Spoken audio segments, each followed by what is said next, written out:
কচুরছড়ির একটা রেসিপি দেখে নিন। এটা অনেকেই অনেক পছন্দ করে, আমারও খুব পছন্দের একটা জিনিস। একেবারে টক ঝাল মাখামাখিতে দারুণ লাগে খেতে।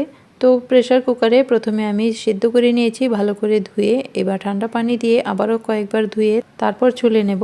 তো ছুলে নিয়ে এগুলোকে আমি মিহি করে নেব। আর এই রান্নাটার জন্য কচুরছড়িগুলোকে এরকম ভেঙেই নিতে হয়। তো ভেঙে নেবেন, আধা ভাঙা করে নেবেন অথবা মিহি করে নেবেন, যার যেমন পছন্দ।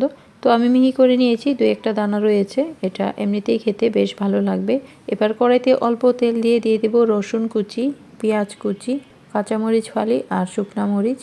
হালকা ব্রাউন হলে দিয়ে দিলাম আদা রসুন বাটা। আদা রসুনটাকে একটু ভেজে নিয়ে অল্প পানি দিয়ে এখানে স্বাদ অনুযায়ী পরিমাণ বুঝে লবণ, হলুদের গুঁড়া, মরিচের গুঁড়া দিয়ে কষিয়ে দিয়ে দেব কিছু ট্যাংরা মাছ। যে কোনো ছোটো মাছ দিয়ে এটা রান্না করলে বেশ ভালো লাগে। তো আমার কাছে ট্যাংরা মাছ ছিল, আমি ট্যাংরা মাছ দিয়ে নিয়েছি। এবার অল্প পানি দিয়ে এগুলোকে কষিয়ে নেব। তো কষানো হয়ে গেলে যখন একেবারে মাখা মাখা হয়ে যাবে তখন ছড়িগুলো দিয়ে দিলাম। এবার ঝোলের জন্য পানি দিয়ে দেব। এতক্ষণে নিশ্চয়ই বুঝে গেছেন আমি কি রান্না করছি। আমি রান্না করছি কচুরছড়ির খাট্টা, যেটাকে আমরা আঞ্চলিক ভাষায় বলি কচুরছড়ির খাট্টা বা টক। ঝোলের জন্য পানি দিলেই মিহি করা ছড়িগুলো একেবারে মিশে যাবে। তারপর দিয়ে দিতে হবে টকের জন্য যে কোনো একটা টক জাতীয় কিছু। তো আমি জলপাই দিয়ে নিলাম।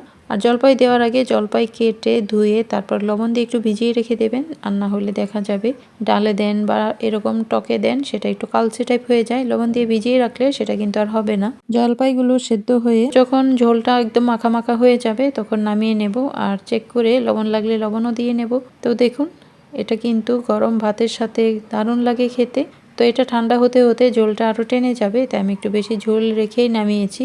তো ভালো থাকুন, সহজ রেসিপি পেতে সাথেই থাকুন। আল্লাহ হাফেজ।